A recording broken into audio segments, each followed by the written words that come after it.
We want to be employer of choice, right? We want people to come knocking down our doors, looking to work here, not us going out trying to find people to bring to the company. At least for me, that was the most eye-opening. Is I really thought we had a great culture, and we did. I think maybe compared to the company next door, but there's ways we can make it so much better and can continue to make it better. Make it.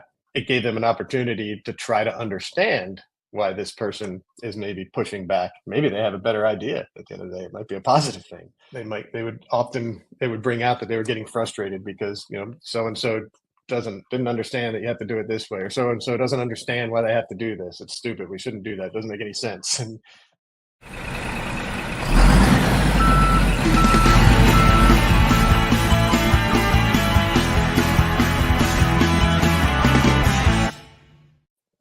hello and welcome to another edition of Real People Getting Real Results. So this is a series I feature on our Blue Collar Leadership YouTube channel at youtube.com/Blue Collar Leadership. And also it's available, and that's on video, obviously. And then on the podcast, Blue Collar Leadership Podcast, it's available on audio. So thanks for checking out this episode. Got a great guest today. Somebody I've known for a while. I respect him and I appreciate what he's doing in his environment with his team, and that's Mr. Kevin Creedon. So welcome to the Real People Getting Real Results, Mr. Kevin. Thank you very much, Mac. It's a pleasure, honor to be here. So how's life up on the North and South Carolina border up near Charlotte where you are? It's good. It's actually pouring down rain right now. So it's going to be a wet one, it looks like. But no, it's good. It's good. Yeah, we're just straddling the border between the Carolinas and our new spot here. Yep. What's the name of that city again? The little city? We are in Fort Mill, South Carolina, which is really a suburb of Charlotte, North Carolina. Charlotte, North Carolina is about a mile and a half away from where I'm sitting right now. So we're just outside of the big city of Charlotte. Okay. Do you guys still say you're in Charlotte? It's kind of tricky, ain't it? A little bit of both, right? We've been here in Fort Mill for a year, so depends on who I'm talking to. If I tell someone Fort Mill, South Carolina from California that I'm talking on the phone with, they won't know what I'm talking about. I use Charlotte as a reference. Yep, if somebody local, they know what you're talking about. I got exactly. So real quick before we get going, I always like to just ask you, and so the listeners or viewers will know, because only people I have on this show is somebody who I know directly, from speaking with or mentoring or coaching, or someone indirectly through my content somehow that they've gotten results. But how do we come to know each other? It was you and Rhea both came to speak with Element Designs and our entire team. I think it was 2018, about 6 years ago, in our old facility. I know. Well, you've interviewed one of my colleagues, Kimberly Hernandez, and she's the one here at Element Designs that discovered Mac and Rhea's story and blue collar leadership. I think she was just Googling and came across you guys and had a chat, and you came in and talked with our whole team, and it was I know it's a pretty monumental occasion, not just for myself, but for all of our team members, the ones that are here and even the ones that have moved on. I'm sure we'll always remember that day. Yeah, that's awesome. So what that look like behind the scenes when Kim, I guess you guys, some reason she was looking. I don't know if you were aware of why she was looking or if that was like a team-based thing, but how'd that come to be? And then what role did you have in helping to make that happen? Yeah, I mean, I think she really went out on her own. She was seeking a way to help develop our team members, make everybody better leaders and better teammates. And when she came across the blue collar leadership program, she brought it to our attention, to Mike, our CEOs, and myself and Beata, the three active partners in the company. And she was very gung-ho about it, and she was very convincing that we needed to do this. So there wasn't much question. We trusted her and brought you guys in. And I don't think we had to do too much prep other than kind of organizing the day and breaking up the teams. We didn't have a lot of space in our old facility, so we couldn't do everybody at once. I think we did them in 2 or 3 segments. It was again, just like I say, a monumental day. Some people still talk about it. Okay, and so Element Designs, that's your company. You and Beata and Mike, you guys all are partners, owners. Correct. Yep. There's actually, Mike's father was, one of the founders of the company, but he's retired now, Hines. And Mike's brother's involved. But as far as like the active day-to-day partners, yeah, that's Mike, Beata, and myself. Okay, that's awesome. I got to get Mike on here at some point, and maybe he can get on from Switzerland. We had to figure out the Yep. clock, but we can make that happen. Hopefully. Yeah. Yeah. Well, he spends about a third of his time here, so you can good chance you could catch him on the East Coast time zone too. Yeah, that might be easier for him too. And Yeah. so yeah, I remember we came there. It was awesome. You guys have a great team. Y'all hadn't let off the gas. Y'all been keeping the drip going, right? I call it the leadership drip. Right. Right. Yeah, we have. We have. I mean, I think being fully transparent, we can do a better job and get turn up the faucet a little bit on the drip, but we keep it going as much as we can. It's definitely part of our culture. Yeah. So I'll let you talk about the company a little bit. Then I want to talk about you some more, your journey. How'd you get to, who's Kevin Creedon? Where'd he come from? How'd he get here? And then we go Sure. back a little bit more about the company too. So Okay. just for the listeners or viewers, what is Element Designs? I know it's cool because I've been there a couple of times, and you got your new building, you got all that stuff on display, your products on display, man. It's just awesome. So how do you, Yeah. and also you're the vice president of sales for folks who are listening that may not realize that. So you ought to be able to tell us all about Yeah, I better be able to. Right. Yeah, I mean, so we've been in business. This is our 21st year in business. We had a big 20-year anniversary celebration last year, which coincided with our move into a brand new location. But what is Element Designs? We're a manufacturer, and we're most known for being a manufacturer of cabinet doors, but a very unique style cabinet doors. There's no wood. Yeah, there's no wood involved in our cabinet door, so it's we're made out of aluminum frames and glass and just all sorts of different finishes as the company's evolved that we can offer customers: gold, black, bronze, copper, you name it. And it's a real niche market. It's a European look, very modern. Some people call it the IKEA look. Okay. And it's when we started this 21 years ago, we weren't the only ones doing it, but not many people were. So.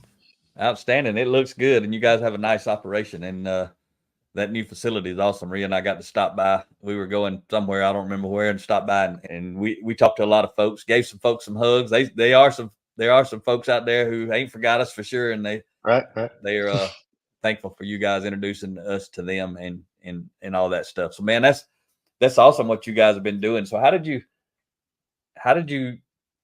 get there? 21 years doing this. You've been intentional somewhere. It didn't happen by accident. Right. No, it didn't. It didn't. So it started in 2003.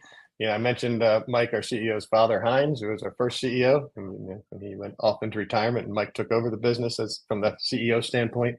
But Mike, myself, Beata, and a couple other individuals that aren't part of the company today, but just had this idea that I think really stemmed from Europe, where Heinz was aware that cabinet shops in the United States were reaching out to companies in Europe looking for this a product like this, but the European cabinetry is a little different than the U.S. and everything's very standardized, standard sizes. So they mass produce a bunch of doors this size, a bunch of doors this size, but the U.S. market, they want everything custom every time. We're going to 16ths of an inch and 32nds of an inch, which drives Europeans crazy.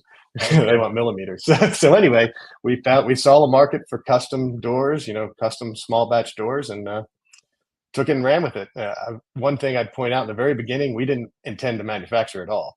That's kind of an interesting story. We found a contract manufacturer actually near where we are now in South Carolina, near Charlotte.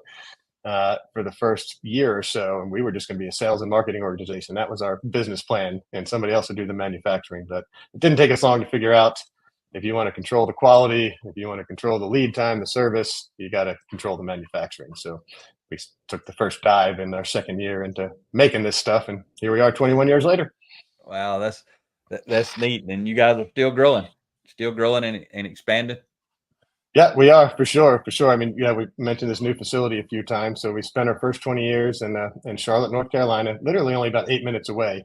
And that was really important when we started looking for a new space. We wanted to retain our workforce. We didn't want to give, anybody a burden because I had a longer commute if we moved on the other side of town, and it added 30 minutes to their drive. So we looked for something close to where we were, and we found this wonderful new place here in Fort Mill, about double the size of our footprint, giving us the opportunity to we were already bursting at the seams, and we really needed the space, but we got a lot of room to grow here, and we intend to Yeah. do it. We keep growing every year. Yeah, that's outstanding. So I'm going to share it with the folks who may be just listening. I want to share your website again. So that's, if you're listening, it's element-designs.com. You can go see their product. What kind of folks actually buy your product, use it? What kind of places is it installed in? Yeah, so we're strictly business to business. So we don't make cabinets, so we're just making the doors and the fronts for the cabinets, among some Yep. other products. But so our typical customer, it's a cabinet shop. It's we're on the higher end of the market, the more modern design of kitchens and closets. So it's a high end cabinet shop typically, or closet company. Okay. From the small, literally one person shop who works out of his garage up to the thousands of employee big manufacturer, the whole gamut, the whole spectrum of sizes of cabinet shops and cabinet manufacturers.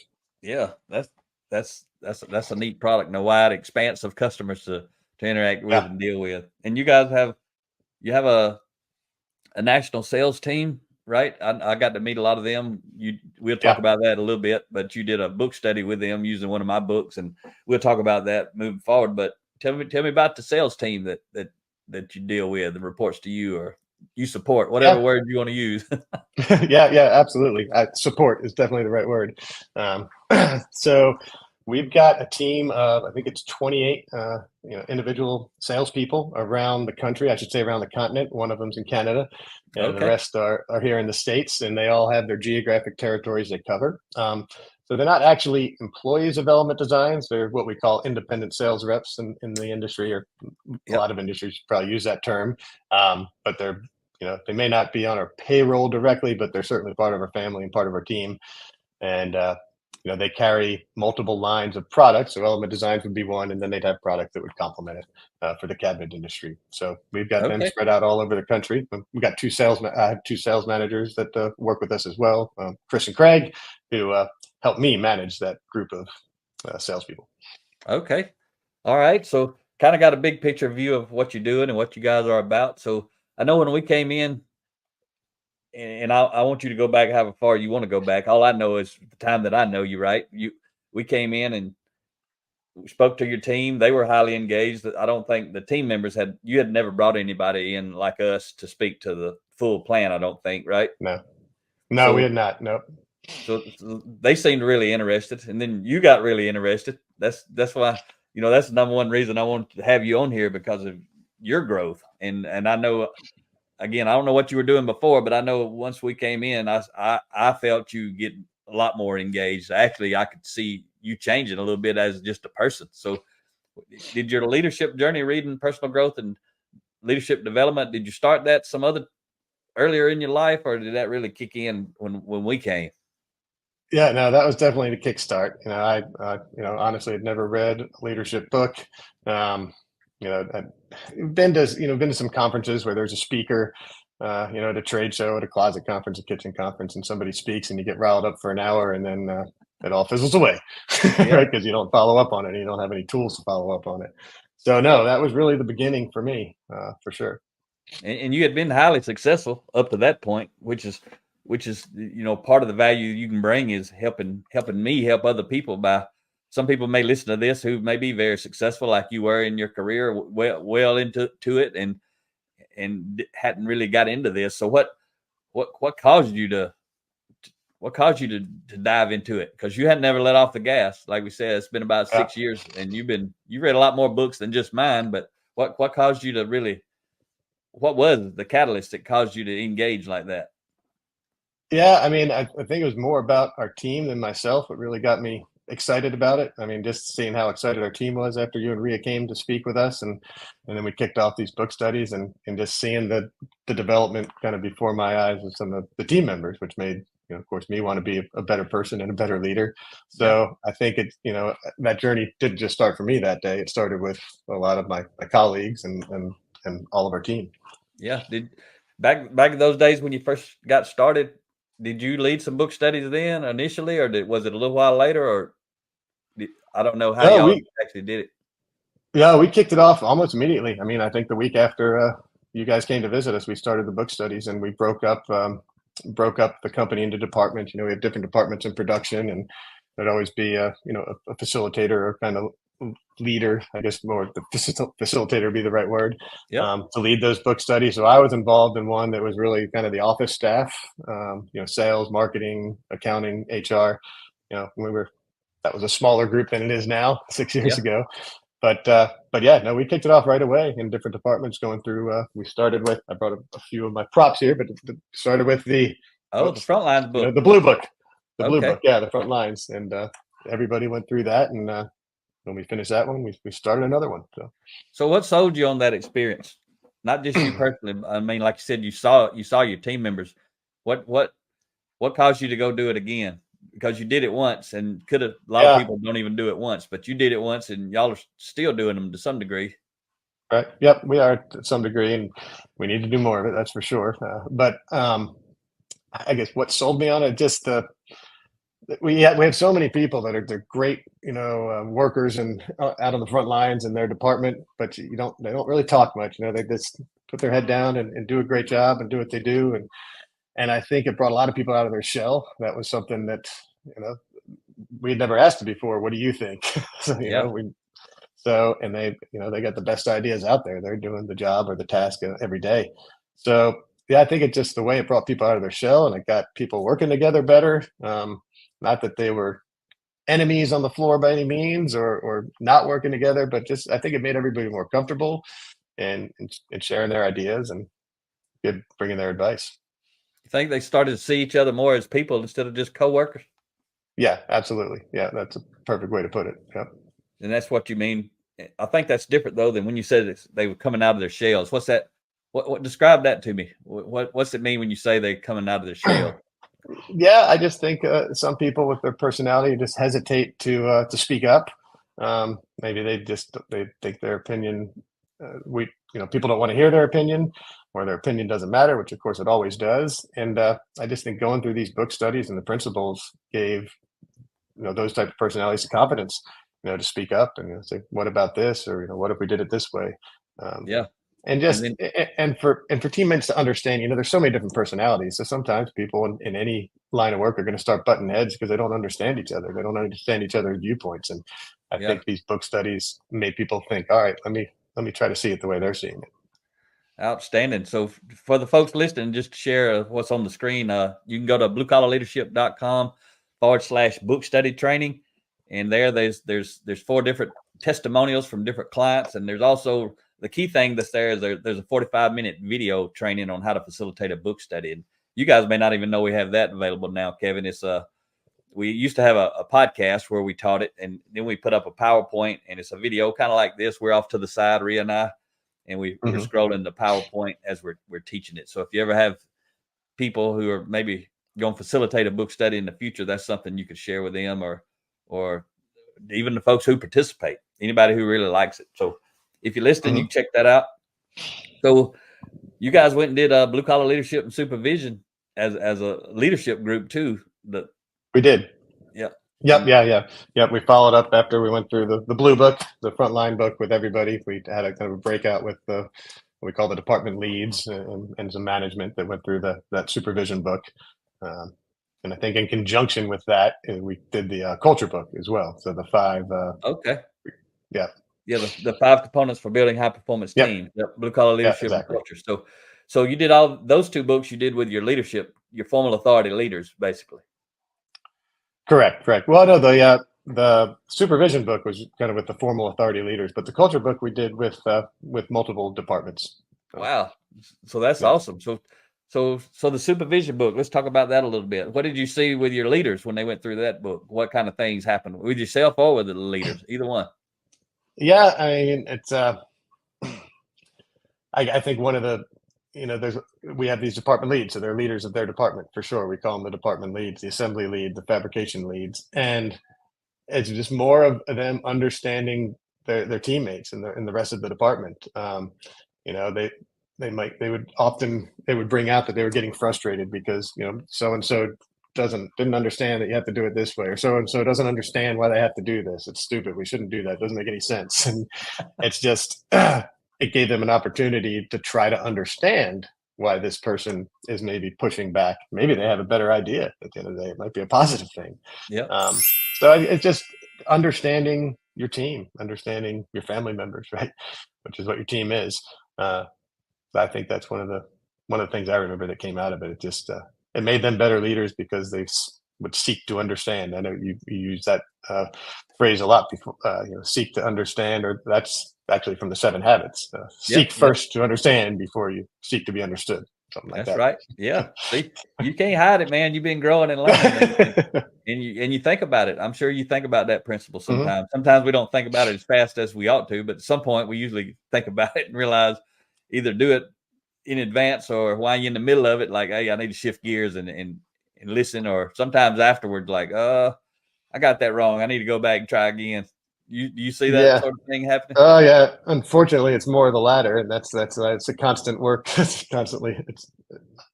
I'm a constant work trying to get better and get better, because a lot of times it's that, man, why did I say that, or why did I react like that? And it's humbling, but trying to get better at hitting that pause button and thinking about it before before it comes out of my mouth.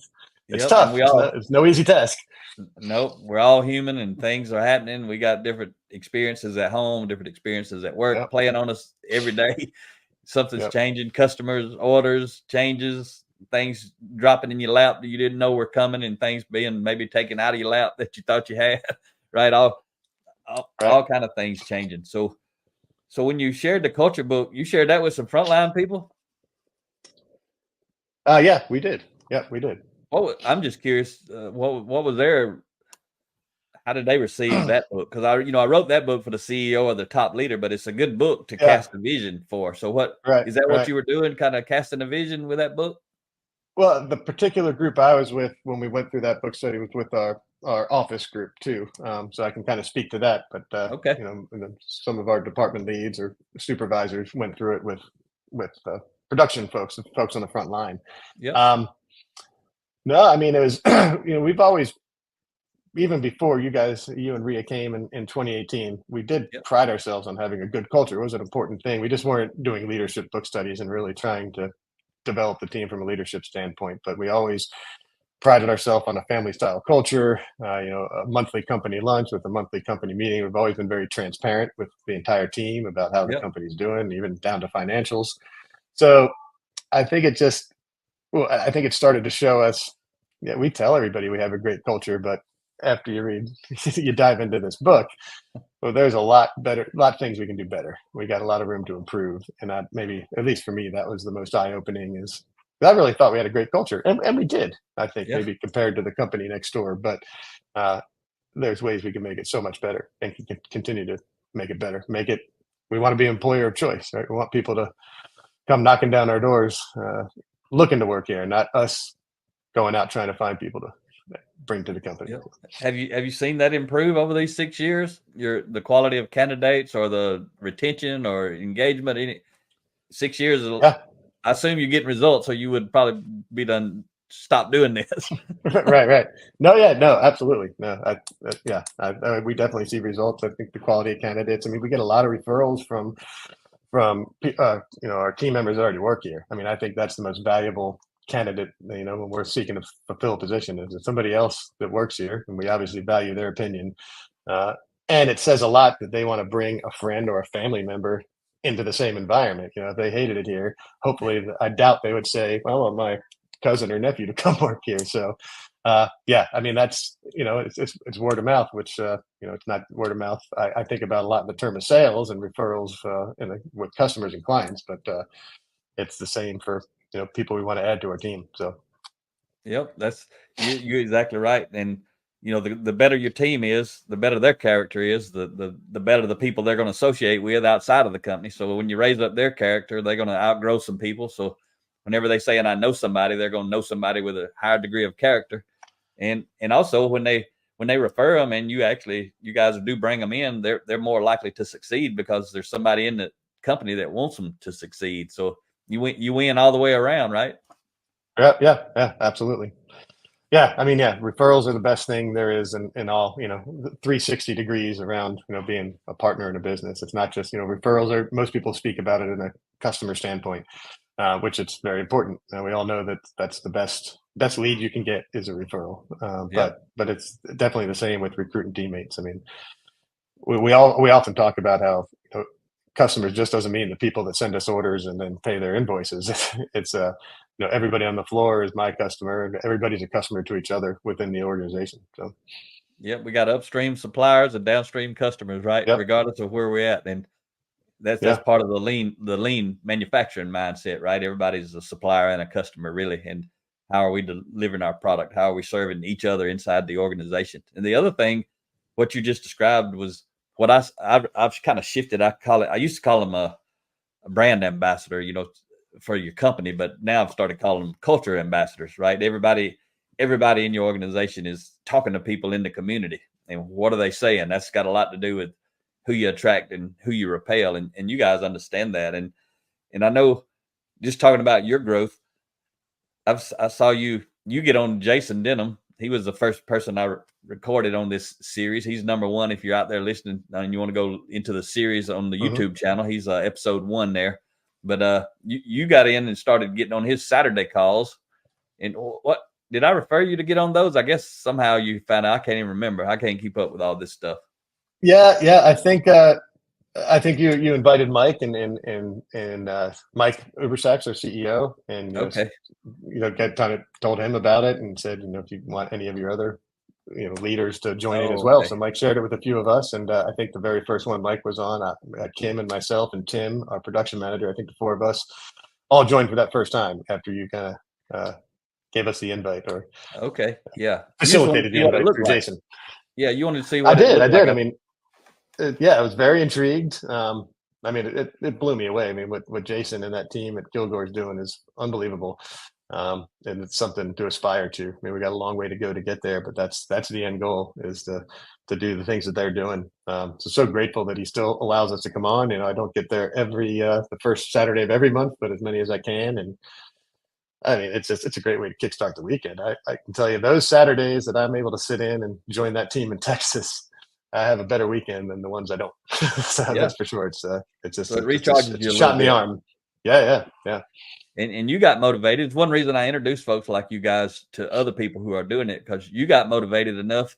First of all, you were motivated enough as an individual to just be interested and to grow, because I have seen you on there multiple times. And then you went back and started one with your sales group.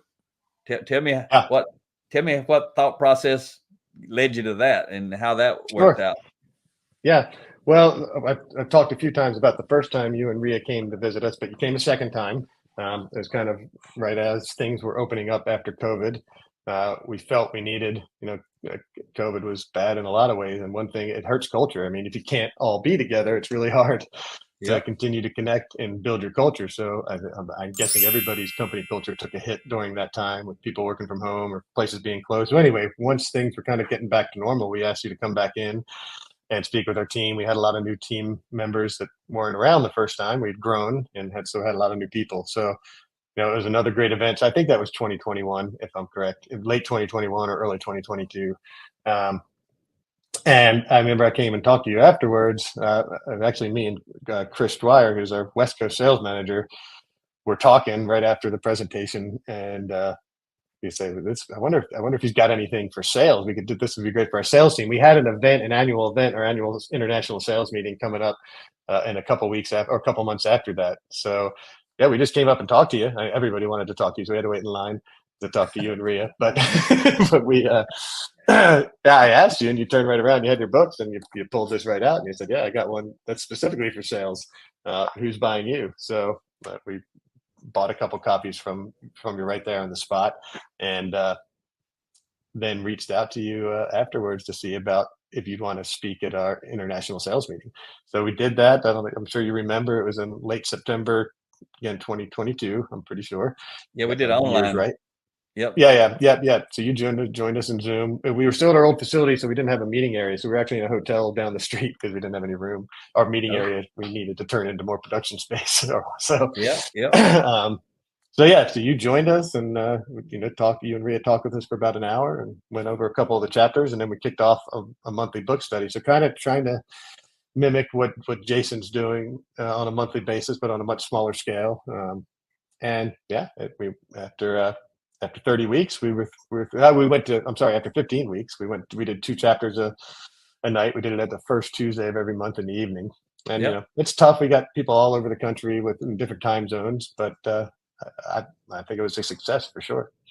Yeah. What's some of the feedback you heard about that book? I don't get a whole lot of feedback. I don't push that book a lot, so I don't even know a lot of Yeah. people that read it sometimes. But because you guys did the book study, I got on some of the calls and got to hear. But when I'm on the call, sometimes people don't say what they might say, when they're talking to you one on one. But because for folks listening that don't know, that book is all about how to sell with a high degree of character, how to build a Mhm. relationship where people want to buy from you as an individual. It ain't about selling your product; it's about selling yourself, so you can sell your product. So I don't know. I think that book's probably a lot different than a lot of sales books. I don't read a whole lot of sales books, but maybe you do or they have. But what kind of feedback? What were your thoughts on the book first, and then what kind of feedback did you Mhm. get? Yeah, I mean, I have read a few, not a ton, but a few sales books before then, and it's definitely different format, no doubt. It's a refreshing format. I mean, I think my feedback and thoughts are similar to what I heard from some of these reps. Is a lot of the comments were, "This is really basic stuff. This is common sense, but you need the reminder." I mean, it's really good to have the constant reminder of these principles, and the different principles in each chapter. Um, yeah, I mean, we kind of got a group of the usual suspects. I mentioned we had almost 30 reps, and some never joined. People Yep. have schedules or just didn't have the interest. But the ones that did were the ones that would come back every single month and start to contribute a little bit more each month. But yeah, that was really it's just these are basic principles that we all know, but we don't we don't use them, and we're not living by them or working by them in our role as salespeople. Uh, and it's a great reminder, that and hopefully it's the toughest thing is the application of any of these principles. It's like, I'm sure you know better than anybody. You know, you get charged up after you do a book study and you read a couple, or if you're just reading a book on your own. But Yeah. taking the next step and applying it and using it is the hardest part.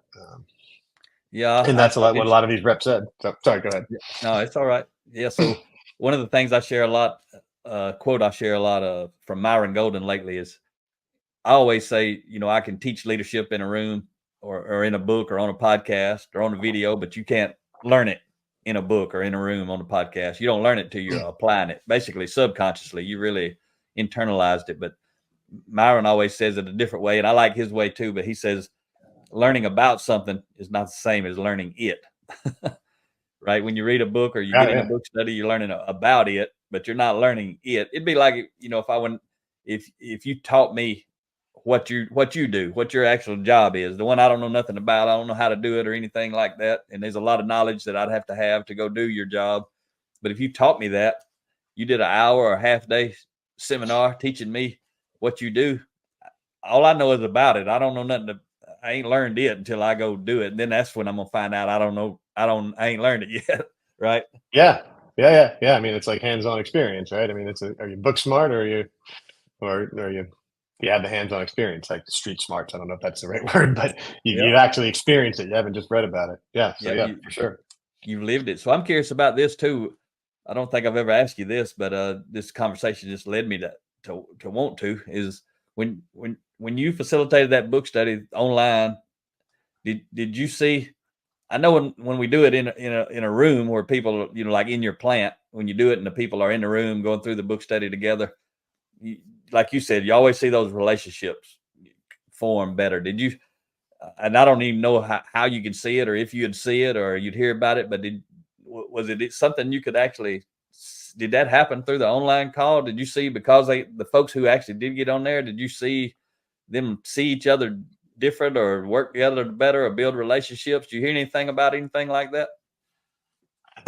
um, yeah, I think there was some of that going on. Again, these are reps that are kind of in their own territory. They don't see each other much. Yeah, Uh, they don't really you know know, each other.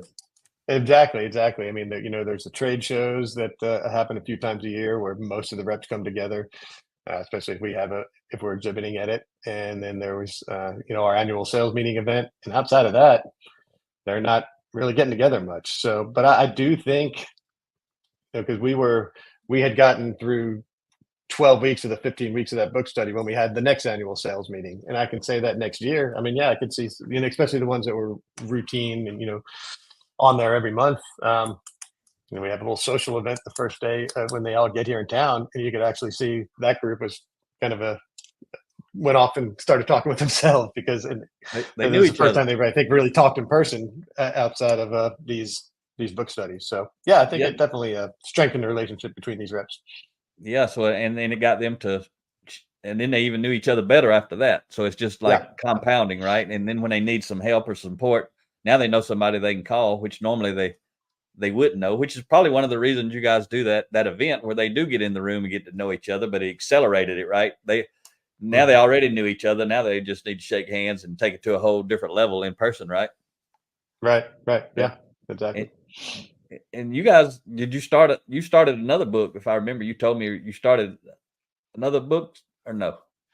So no, we have, but not with that group, not with that group of Oh, outside okay. sales reps, but with our internal group. So like the one sort of book study that's we haven't missed a week since you guys were here last, is what, for lack of a better term, it's the office group. So it's our Really? inside sales customer service team. Yeah, it's our sales managers, Chris and Craig, who are remote, will always log in. But then our marketing team, Kim from HR is a big part of it.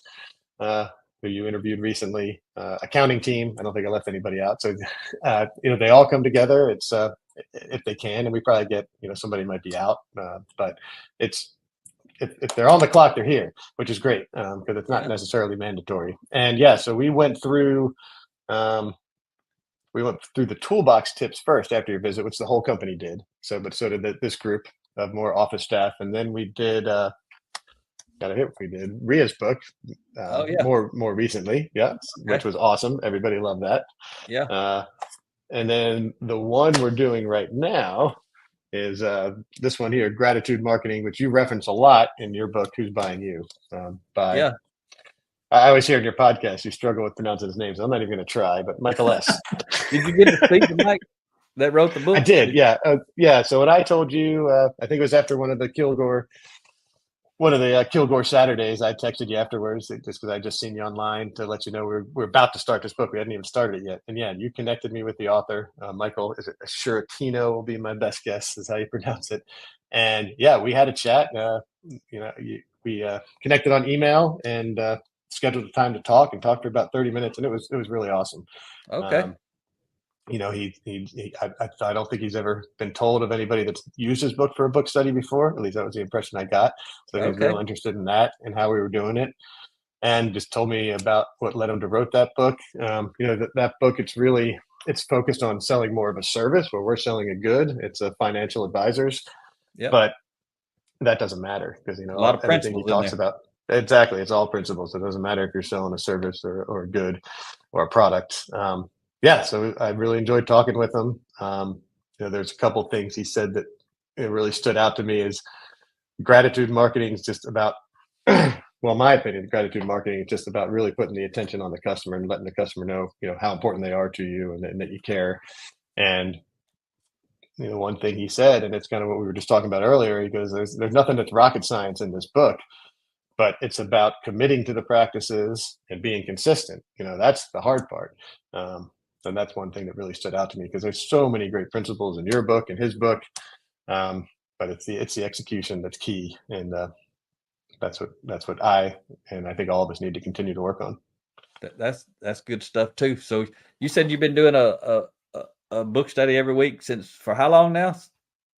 Since whatever time of year in 20 when you and Ria came back to see us right after COVID, with that group, Oh, so we've it's been, a number of yeah. years now. You've been consistent Yeah, for that yes. long. Yeah, it's going on 2 years probably. And yeah, there's Wow. another. We did a time management book, so we let somebody on our team recommended a time management book that we went through, and once we're done with gratitude marketing, another teammate mentioned in our last session that she's got one that she wants us to take a look at. So try to give the team a little bit of input too on what they, from their Absolutely. experiences, what we might want to study on next time. That's great, man. I didn't realize you had been that consistent. I knew I've seen you change over the years. That's why, because you've been consistent. I tell people you got to keep that drip going. I mean, you either moving forward or backwards when it comes to personal development. You're growing or slowing. And like I tell people, you don't have to, you don't have to do it all day, every day. None of that stuff. Rhea says it best. It's not about intensity. It's about consistency. And that's just the drip. That's why we call it the drip. We come in and talk to the team. We're spraying them with a fire hose. As you know, we dumping a whole load of stuff on some folks in 2 hours, 3 hours, 4 hours, however long we're there. And that's a motivational tool and an inspirational tool to bring us in and speak. But the real power is in being consistent like you guys are doing. So congratulations on that. That doesn't happen by accident. You're being very intentional about that. Yeah. Well, no, thank you. And we're consistent about the studying, but I just got to keep going back to, and just from my own personal experience, it's the execution. Unfortunately, I still feel like more times throughout any given day, I think to myself, or when I'm reading one of these chapters, I think I just did it wrong the other day. Like, when am I going to stop doing it wrong? It's just this consistent evolution. So yeah, I think I'm getting better for sure. And, but it'll be a never ending development. That's for sure. Yep. Yeah. And it is a constant battle because everything's different. Every day is different. And so it was cool to see you guys went through. You say you finished the Ladder of Influence from Rhea? We did. Yeah. That was the one we finished 2 books ago, actually. We did this time management book after that. And now we're doing gratitude marketing. So yes, we finished Ladder Influence a few months ago. Okay. So you guys, the team keeps, like you said, they're introducing books. People are reading books. So apparently they're reading books out on their own. You got a lot of people maybe making reading a habit. So I just want to shift over. That's your office staff. So I want to shift back a little and let you help me. I ask all the blue collar folks, especially. It's one reason I like to do this series. There's a bunch of reasons. One of them is I just hear so many people all across the country that think the blue collar people don't want to read books. They don't want to learn. They don't need any development. And you obviously know better. I know better. Kim knows better. And everybody's not always interested. But you've got some people I know because they come up running up to me and hugging my neck and shaking my hand when I went through there. There's some people on the front lines who are hungry for development. Could you share anything about any of those people? Some of your hungriest folks in your facility? And it doesn't matter if they're on the front lines, but if you know some out there, I'd like to hear about those folks.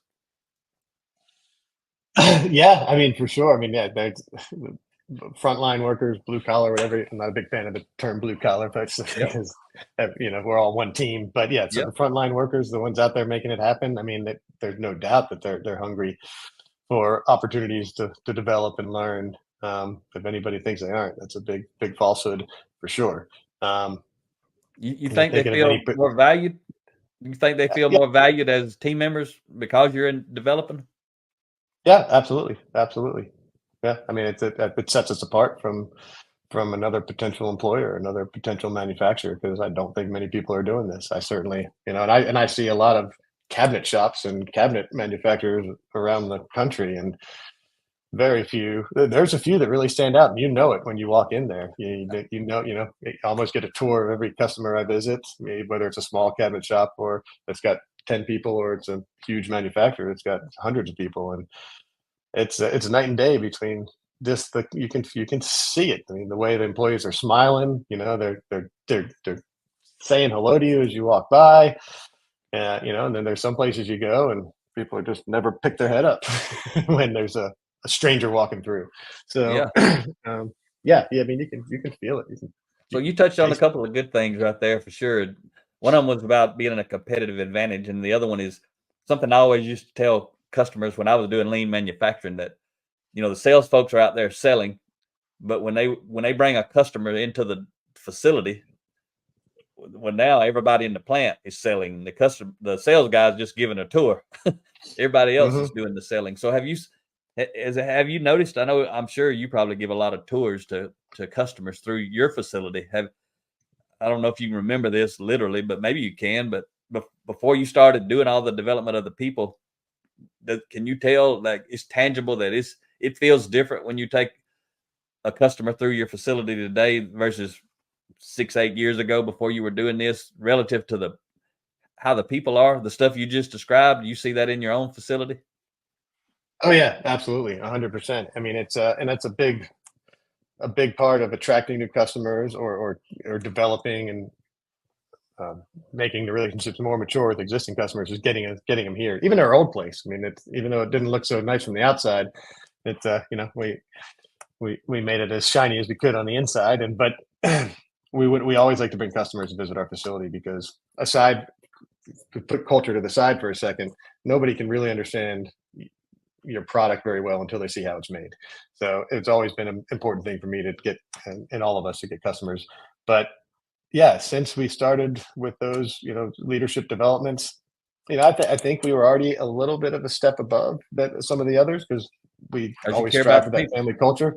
Yeah, yeah, and it was easier to do when we were smaller. As we grew, it's just naturally, when your family goes from 2 people to 60 people, relationships aren't as strong with everybody. So you need something like leadership development. But we always get positive comments when we're giving a tour to a customer or a supplier. And it feels great to hear it. They always talk about, man, everybody seemed really happy to work there. We're really engaged. I'll always stop when I have a customer or supplier, whoever it is, at a department, at a station, and to show what they're doing, and just turn it over to that team member to start talking about it. And they love to. They have a lot of pride in what they do, and then a customer asks me a question that I can't answer, so I just go to one of them, and so I learned something on every tour as well. That's good stuff. But yeah, I think people notice that. Well, and you and Ria were here recently, so maybe you notice it as well. But I think you can kind of feel everybody's happy to be here, and yeah, wants to be a part of the team, and yeah, they are trying to sell the company. Yep. People we didn't even know, they're smiling, they're waving, from a distance as we go down the aisle. Sometimes I'd walk over and talk to them while they were working. Didn't want to disturb them too much, but everybody, I mean, it seemed phenomenal. You guys, it shows. Like you said, you touched on it. When you go to cabinet shops, you can see it, and you touched on it kind of being it's a competitive advantage. So as a customer, when you go to these different cabinet shops, why? Because you're telling the same story about Element Designs too, but I want you to Hmm. look at it as I'm the customer. Like, even though you're not the customer, you're the supplier when you go to the cabinet shops, right? But if you were the customer in there, when you see the difference, why is that a competitive advantage? What makes it? Because you guys have that competitive advantage. You touched on it at Element Designs. What is it about that when you bring in customers? What we talked about, the people being engaged, the people smiling, introducing them, their names, who they are, they got something to say, you refer to them. Basically, you're transferring influence. When a customer asks something, you let them answer the question. Why is that a competitive advantage? Like, if you went into 3 different places, two of them, and you're the customer, 2 of them are the old school kind of way, and then one of them is the way we've described that Element Designs is. Why is that a competitive advantage? Yeah, I mean, people want to work with people that they like or that are like them. um, uh, I don't know. It's just a new potential customer comes to visit us and 2 of our competitors, and I think, well, again, it's you talk about a lot. I've been listening to your podcast, going back through the sales book. Who's buying you? And you always create this example. You got 2 candidates that are the exact same, right? Everything about them's identical, except this one, is more about relationships, and this one just keeps to themselves. And it's always obvious. Well, I think that's how it's an advantage for us. They go to visit us and our competitor down the road, and we both make the same product. It looks like we both have pretty good quality. We both say we have the same lead time. So, the prices are the same. So who are they going to work with? The one where they walk through the factory and nobody was looking up and smiling at them, didn't even make eye contact with them as they walked through, or the ones that stop them on their tour to tell them something or say hello and welcome them. That's how it's the advantage. It makes you stand out in the crowd. That was a great explanation, and I don't have many people tell me that, because I tell it that way. But when I'm listening to you tell it, that simple way to explain it is so powerful, because you can see, you say everything else is the same, but this one thing's different. Then you see how much Right. does this one thing matter, right?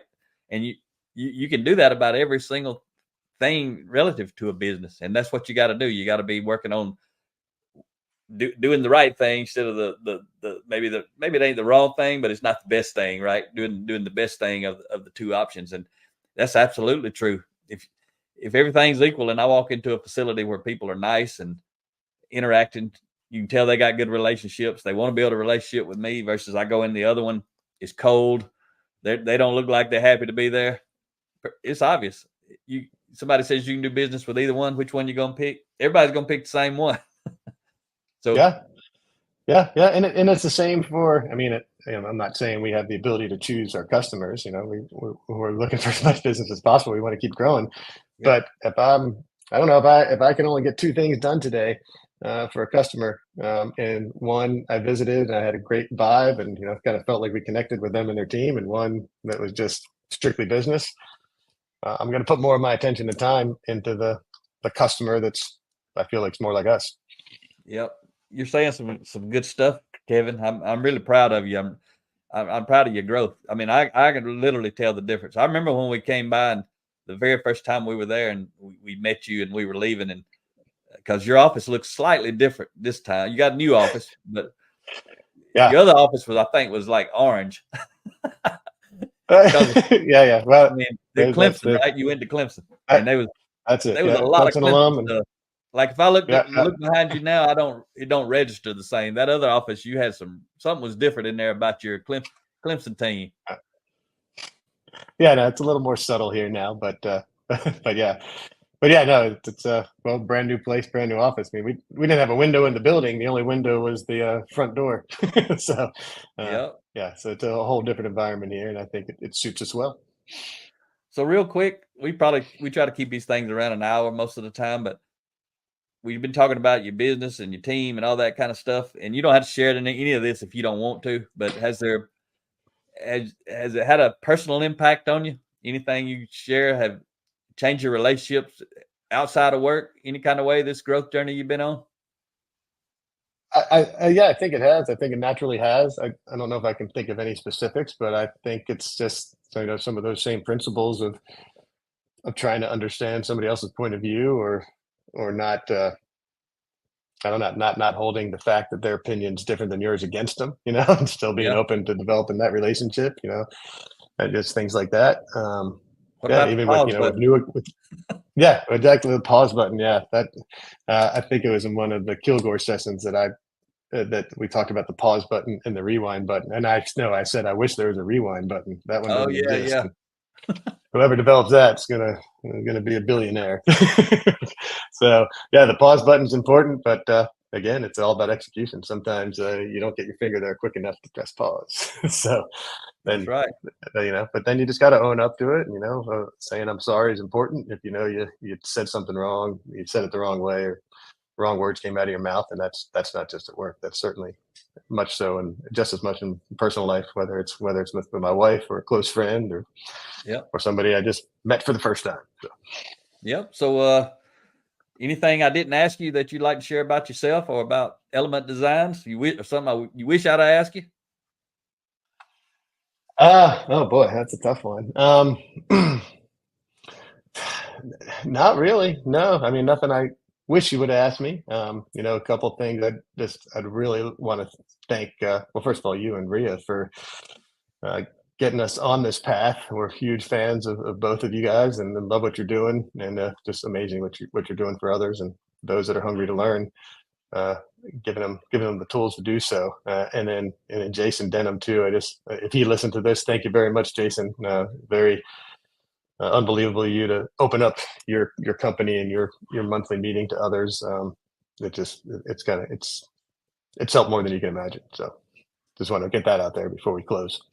Okay, outstanding. And I really want to appreciate you for taking your time out of the day to help us help other people. I mean, that's what this whole series is about, people sharing their story. So and we don't care if they use our content or somebody else's. The main thing we care about is if they go develop themselves and develop their team. That's all that matters right there. Be that kind of leader worth following that values the people. So I really appreciate you taking time out. Absolutely. All right, then we'll wrap it up, and I hope you have a great weekend. We're recording this on a Friday, and yours will actually come out pretty quick. So we're gonna get it out. We'll send you some links to that, and you can share them or some whatever you want to do with them. But you can find some value in this, hopefully. So we're gonna wrap it up here for everyone who is checking out this episode. Thank you. Talk to you next time.